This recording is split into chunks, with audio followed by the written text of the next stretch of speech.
میرے مسلمان بھائیوں، روئے زمین کے مسلمان بھائیوں، السلام علیکم ورحمۃ اللہ وبرکاتہ۔ میرے اسلام کا جواب ضرور دینا، کیونکہ میں نے جو سلام پڑھا ہے اس کی مجھے 30 نیکیاں ملی ہیں، اور جو جواب دے گا اس کو ڈبل نیکیاں ملیں گی، 60 نیکیاں۔ تو میں آج سے اللہ کے نبی، آخری نبی حضرت محمد صلی اللہ علیہ وسلم کی سیرت کے اوپر، یہ ہمارے ڈاکٹر اسرار احمد صاحب کی کتاب ہے جو لکھی ہوئی ہے سیرت النبی، اس کے اوپر روز اللہ کے نبی کی سیرت کے اوپر کچھ نہ کچھ آپ لوگوں کو بیان کر کے سناؤں گا۔ جو بھی میرے مسلمان بھائی مسلمان ہیں یا دین اسلام میں شامل ہو گئے ہیں یا ہونے والے ہیں، وہ اللہ کے نبی کی سیرت کو، زندگی کو ضرور جانیں، پہچانیں، ان کی زندگی کے بارے میں سنیں، اور ان کا عملاً جو زندگی گزاری ہے انہوں نے اس کو دیکھیں، پھر ان کو اپنی زندگی میں ان عوامل کو شامل کریں۔ اللہ تعالیٰ سب کو سمجھ دے، عقل دے، ہدایت دے۔ میرے بھائیوں، یہ بیان کم از کم 10، زیادہ سے زیادہ 15 سے 20 منٹ کا ہوگا، آپ غور سے سنیے گا۔ میں اس کو پڑھوں گا، اور اس میں پڑھنے میں زیر زبر پیش میں تلفظ میں کوئی غلطی ہو تو مجھے معاف کر دینا۔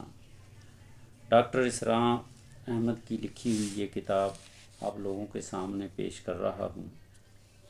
بعثت محمدی صلی اللہ علیہ وآلہ وسلم۔ نبی اکرم صلی اللہ علیہ وسلم کے مقصد بعثت کی امتیازی شان کے بیان میں جو الفاظ قرآن حکیم میں 3 مقامات پر وارد ہوئے ہیں وہ یہ ہیں: هو الذی ارسل رسولہ بالہدی ودین الحق لیظہرہ علی الدین کلہ۔ اور یہ بات نہایت اہم ہے کہ یہ الفاظ نبی اکرم صلی اللہ علیہ وآلہ وسلم کے ذکر میں قرآن مجید میں 3 بار اس شان کے ساتھ وارد ہوئے ہیں کہ ان میں ایک شوشے کا بھی فرق نہیں ہے، جبکہ پورے قرآن مجید میں یہ الفاظ کسی دوسرے نبی یا رسول اللہ کے لیے ایک بار بھی استعمال نہیں ہوئے۔ ان الفاظ مبارکہ پر امام الہند حضرت شاہ ولی اللہ دہلوی رحمۃ اللہ علیہ نے اپنی مشہور تالیف خلافۃ الخلفاء ازلت الخفاء انا خلافۃ الخلفاء میں مفصل کلام کیا ہے، اور انہیں نبی اکرم صلی اللہ علیہ وآلہ وسلم کے مقصد بعثت کی تعین کے ضمن میں مرکزی اہمیت کا حامل قرار دیا ہے۔ اسی طرح مولانا عبید اللہ سندھی مرحوم نے بھی ان الفاظ کو بین الاقوامی اسلامی انقلاب کا عنوان قرار دیا ہے۔ بحر نور حضور صلی اللہ علیہ وآلہ وسلم کی بعثت کے اتمامی اور تکمیل مقصد کے فہم کے لیے ان الفاظ مبارکہ پر غور و تدبر لازمی ہے۔ ان الفاظ پر توجہ مرکوز کیجیے تو سب سے پہلی بات جو سامنے آتی ہے وہ یہ ہے کہ حضور صلی اللہ علیہ وآلہ وسلم کو دو چیزیں دے کر بھیجا گیا، ایک الہدا اور دوسری دین حق۔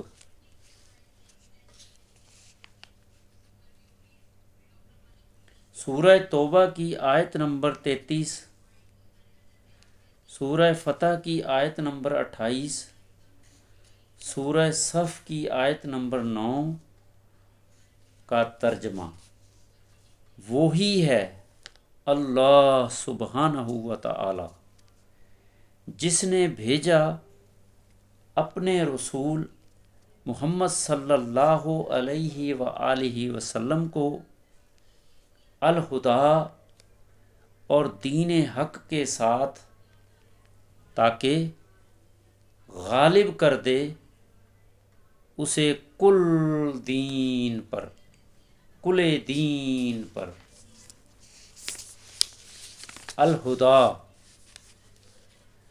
الہدا کو وسیع لغوی مفہوم پر رکھیے تب بھی بات غلط نہ ہوگی، لیکن نظائر قرآنی کی مدد سے اس کی مراد کے تعین کی کوشش کی جائے تو وہ ہے قرآن حکیم۔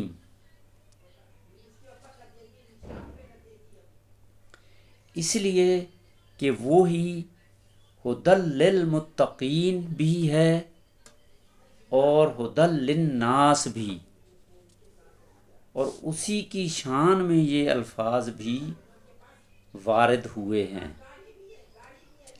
کہ وَلَٰكِن جَعَلْنَاهُ نُورًا نَهْدِي بِهِ مَن نَّشَاءُ مِنْ عِبَادِنَا۔ اور یہ بھی کہ إِنَّ هَٰذَا الْقُرْآنَ يَهْدِي لِلَّتِي هِيَ أَقْوَمُ، اور وہی ہے کہ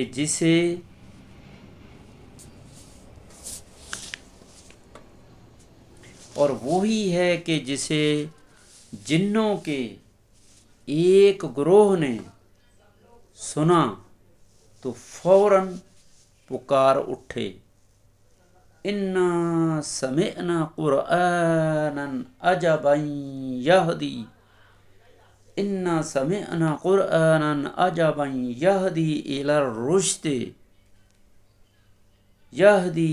الرُّشْدِ فَآمَنَّا بِهِ۔ مزید برآں سورہ حدید کی آیت نمبر 25 میں ارسال رسل کے ضمن میں فرمایا، لَقَدْ أَرْسَلْنَا رُسُلَنَا بِالْبَيِّنَاتِ وَأَنزَلْنَا مَعَهُمُ الْكِتَابَ وَالْمِيزَانَ۔ ہم نے بھیجا اپنے رسولوں کو واضح تعلیمات اور روشن نشانیوں کے ساتھ، اور اتاری ان کے ساتھ کتاب اور میزان۔ میرے بھائیوں، اس کو غور سے سننا، توجہ سے سننا،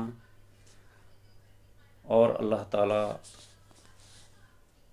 اس کو آپ لوگوں کو سننے کی، سمجھنے کی، عمل کی توفیق دے، آمین۔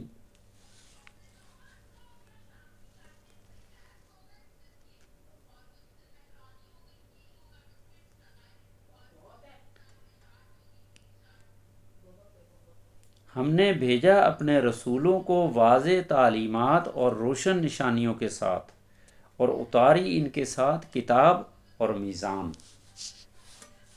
کتاب اللہ سبحانہ تعالیٰ کی کتاب قرآن مجید، میزان حق، برابری۔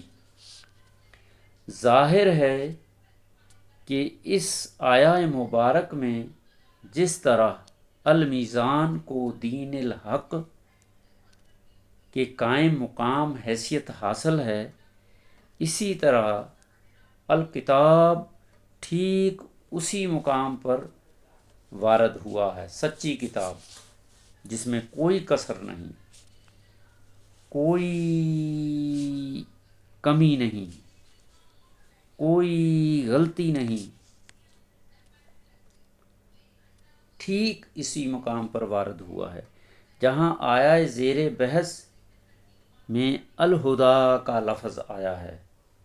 گویا الہدا سے مراد بعثت محمدی صلی اللہ علیہ وآلہ وسلم کے زمن میں سوائے القرآن کے اور کچھ نہیں۔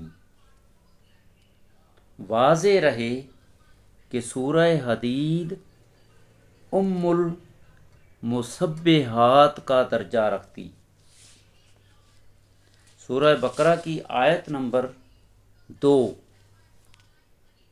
ہدایت پرہیزگاروں کے لیے، سورہ شورى کی آیت نمبر 52 لیکن بنا دیا ہم نے، اللہ سبحانہ و تعالیٰ فرما رہے ہیں، لیکن بنا دیا ہم نے اسے روشنی، ہدایت دیتے ہیں اس کے ذریعے جسے چاہیں اپنے بندوں میں سے۔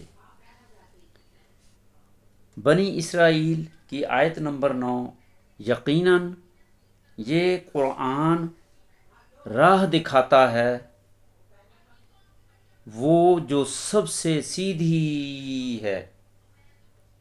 سورہ جن کی آیت نمبر 1-2 ہم نے سنا ایک قرآن بہت اچھا جو ہدایت دیتا ہے بھلائی کی طرف، تو ہم ایمان لے آئے ہیں اس پر۔ یہ سورہ جن کی آیات کا ترجمہ ہے۔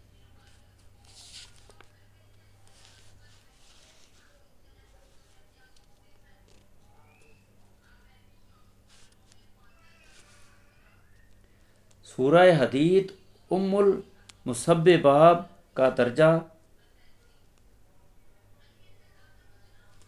رکھتی ہے اور اس کی اسی ایک آیت کی شرح کی حیثیت رکھتی ہے۔ پوری سورہ صف جس کی مرکزی آیت وہی ہے جس میں زیر بحث الفاظ مبارک وارد ہوئے ہیں۔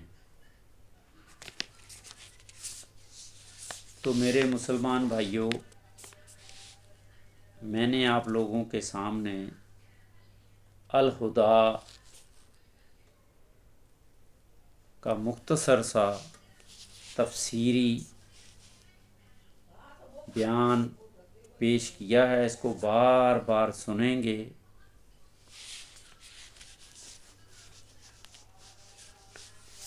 انشاءاللہ آپ کو سمجھ بھی آئے گی، عقل بھی آئے گی، ہدایت بھی آئے گی۔ پہلے میں نے خدا کے بارے میں بتایا، اب میں دین حق کے بارے میں کچھ بتانا چاہ رہا ہوں۔ دین الحق کیا ہے؟ اسی طرح دین الحق کو بھی خواہ ظاہری ترکیب اضافی پر محمول کر لیا جائے، گویا اس کا ترجمہ کیا جائے حق کا دین، خواہ اسے ترکیب توصیفی بشکل ترکیب اضافی مان کر ترجمہ کر لیا جائے سچا دین، جیسا کہ اکثر مترجمین نے کیا ہے۔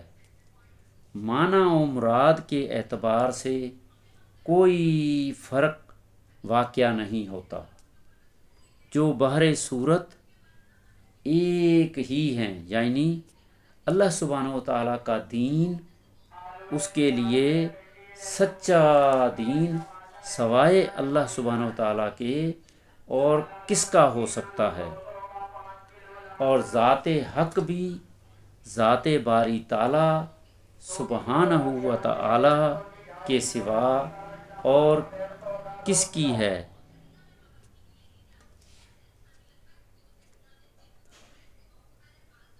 بے فہوائے آیات قرآنی، ذالک بِأَنَّ اللَّهَ هُوَ الْحَقُّ،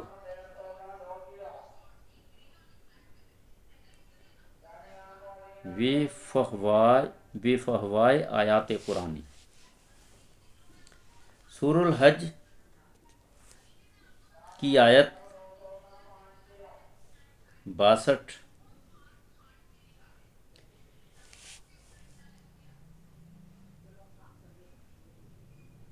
یہ اس لیے کہ ایک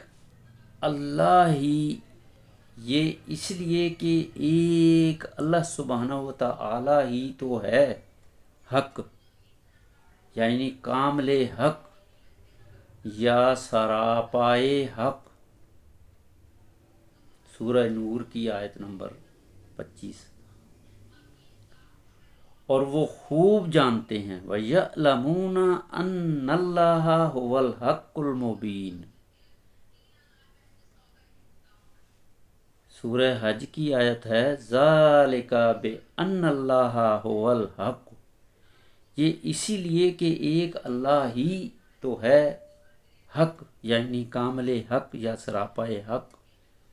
وَيَعْلَمُونَ أَنَّ اللَّهَ هُوَ الْحَقُّ الْمُبِينُ، اور وہ خوب جانتے ہیں کہ صرف اللہ سبحانہ و تعالیٰ ہی ہے کھلا حق۔ سورہ نور کی آیت نمبر 25 کا ترجمہ۔ وَيَعْلَمُونَ أَنَّ اللَّهَ هُوَ الْحَقُّ الْمُبِينُ۔ گویا دین الحق بالکل مساوی و مترادف ہے دین اللہ کے، اور عجیب بات ہے کہ قرآن حکیم میں 3 ہی بار آیت زیر بحث کے ضمن میں دین الحق کی ترکیب استعمال ہوئی ہے، اور پورے قرآن میں ٹھیک 3 ہی مرتبہ دین اللہ کے الفاظ وارد ہیں۔ لفظ دین پر توجہ کو مرکوز کیجیے تو عربی لغت میں اس کا اساس مفہوم بالکل وہی ہے جس میں یہ لفظ اساس القرآن یعنی سورۃ الفاتحہ کی 3 آیت میں مستعمل ہوا ہے۔ یہ بدلہ سورۃ آل عمران کی آیت نمبر 83، نور کی آیت نمبر 2، نصر کی آیت نمبر 2،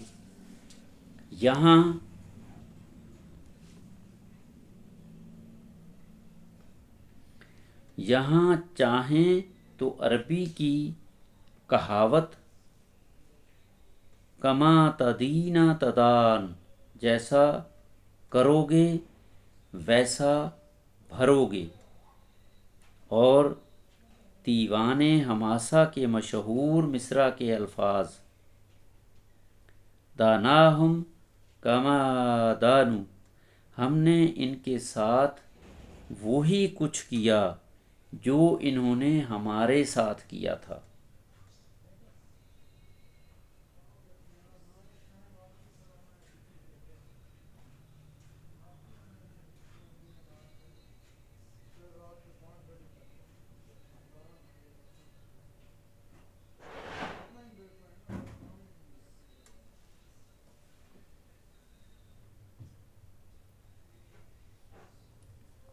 جو انہوں نے بھی ذہن میں مستحضر کر لیں۔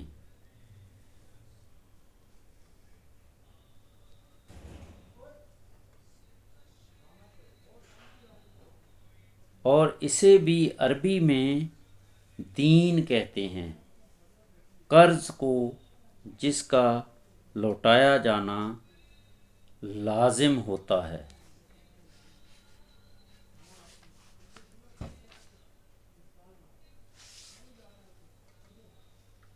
جو لا محالہ نیکی کا جزا کی صورت میں ہوگا اور بدی کا سزا کی شکل میں۔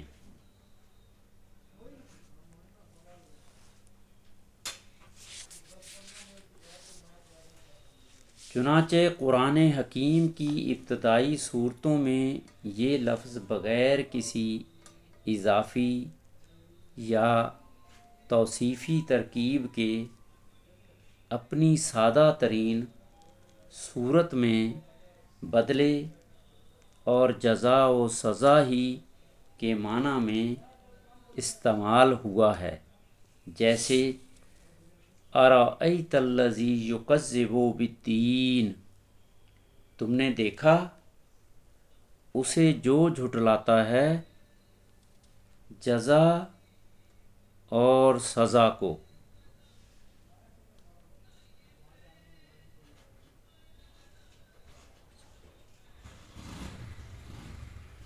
فما یکذبک بعد بالدین، تو اس کے بعد کیا چیز آمادہ کرتی ہے تجھے جزا اور سزا کے جھٹلانے پر۔ کلا بل تکذبون بالدین، سورۃ الانفطار آیت نمبر 90۔ کوئی نہیں بلکہ تم جھٹلاتے ہو جزا اور سزا کو۔ سورہ فاتحہ کے علاوہ مختلف مقامات پر 12 مرتبہ آیا ہے یہ لفظ یوم۔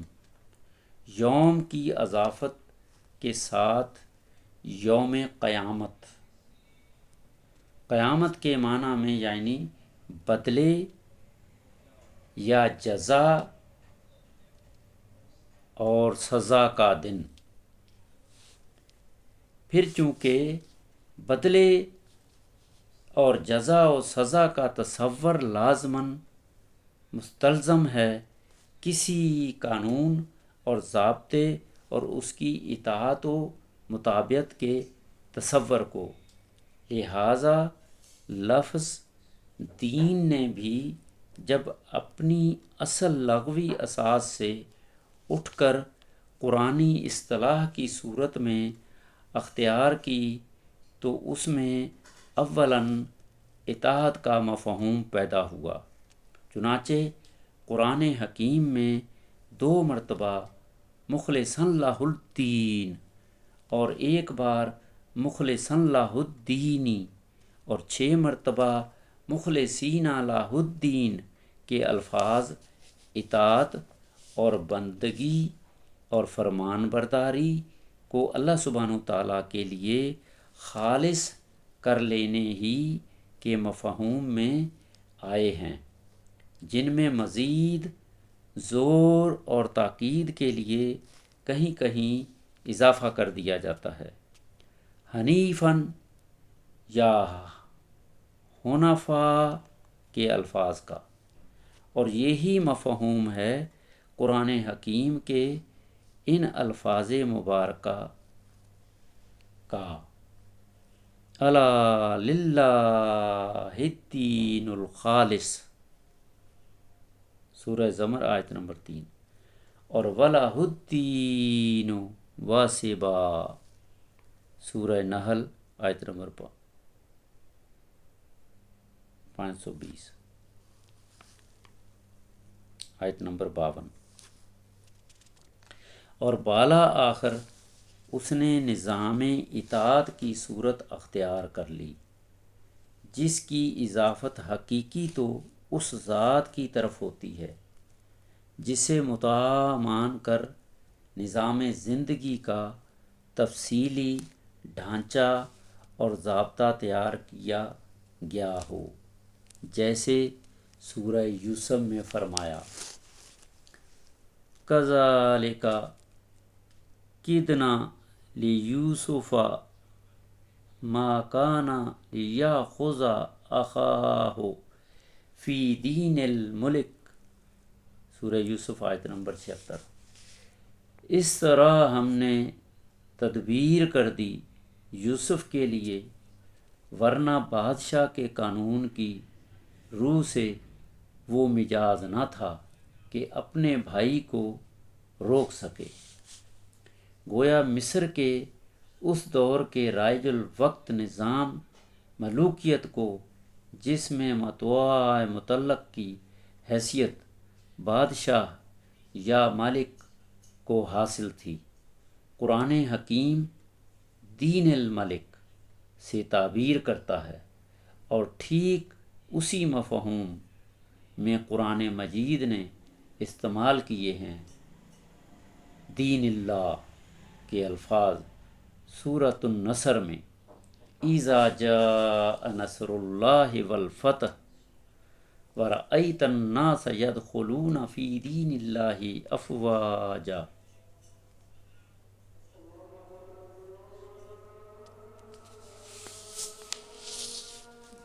میرے بھائی، عصر کی نماز کا ٹائم پاکستان میں ہو گیا ہے، اور میرے مسلمان بھائی جو اس درس کو سن رہے ہیں وہ انشاءاللہ اس کا سیکنڈ پارٹ میں انشاءاللہ دوسری ویڈیو میں پیش کر رہا ہوں۔ عصر کی اذان ہو رہی ہے پاکستان کراچی میں۔ اس کے علاوہ روئے زمین کے مسلمان اپنے ملک، اپنے شہر، اپنے علاقے کے وقت کے حساب سے کہیں ظہر کا ٹائم ہے، کہیں فجر کا ٹائم ہے، کہیں مغرب کا ٹائم ہے، کہیں عشاء کا ٹائم ہے، کہیں تہجد کا ٹائم ہے، وہ اپنے اپنے وقت کے حساب سے نماز ادا کریں۔ میرے بھائیوں، نماز کسی حالت میں بھی نہ چھوڑیں۔ بہت ہی عذر ہے تو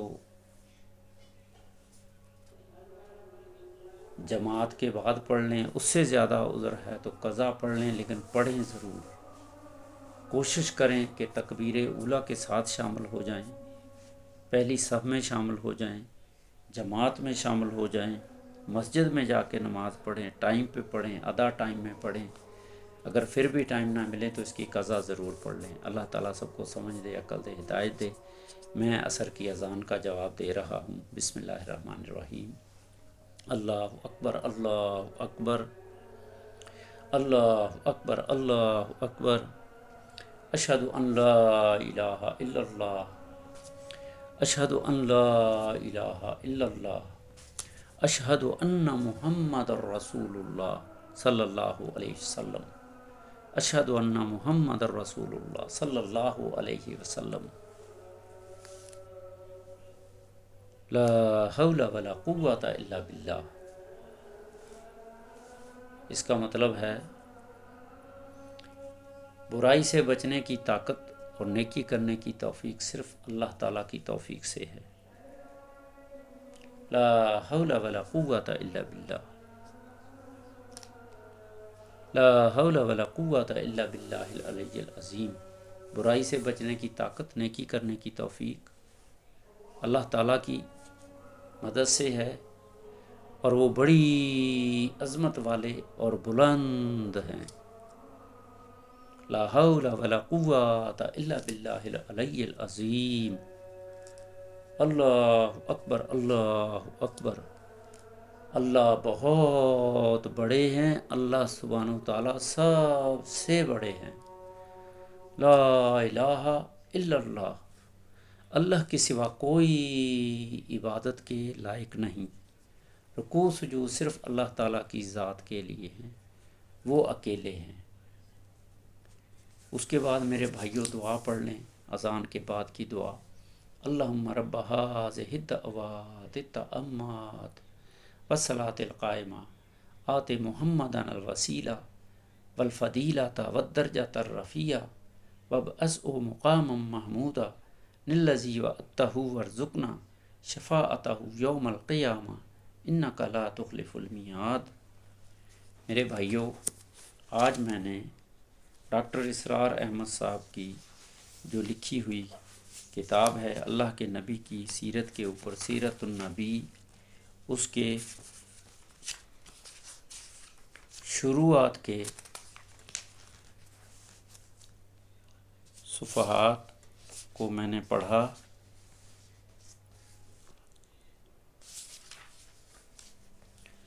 صفحہ نمبر 5،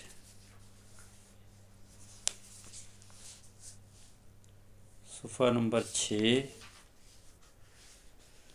اور صفحہ نمبر 7، 8، 9 تک اذا جا کی پہلی 2 آیات کے ترجمے تک پڑھا میں نے، اس کا ترجمہ بھی کیا۔ مزید اس کی تفسیر اور ترجمہ انشاءاللہ دوسری ویڈیو میں آپ لوگوں کو پیش کریں گے۔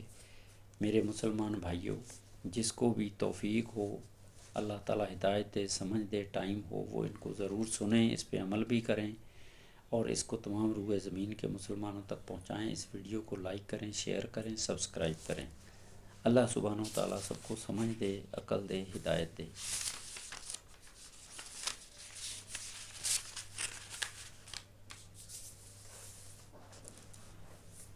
آمین ثم آمین۔ درود شریف پڑھ رہا ہوں۔ اللہم صلی علی سیدنا محمد وعلی آل سیدنا محمد بعدد کل شیء فی الدنیا والآخرہ۔ ہاں، میں دعا پڑھ رہا تھا، اذان کی دعا۔ اللہم رب ھذہ الدعوات التامات والصلاۃ القائمہ آت محمدا الوسیلۃ والفضیلۃ والدرجۃ الرفیعہ وابعثہ مقاما محمودا الذی وعدتہ وارزقنا شفاعتہ یوم القیامہ انک لا تخلف المیعاد۔ آمین ثم آمین۔ اللہ تعالیٰ ہمیں عصر کی نماز جماعت کے ساتھ تکبیر اولیٰ میں پہلی صف کے ساتھ پڑھنے کی توفیق دے۔ آمین ثم آمین یا رب العالمین۔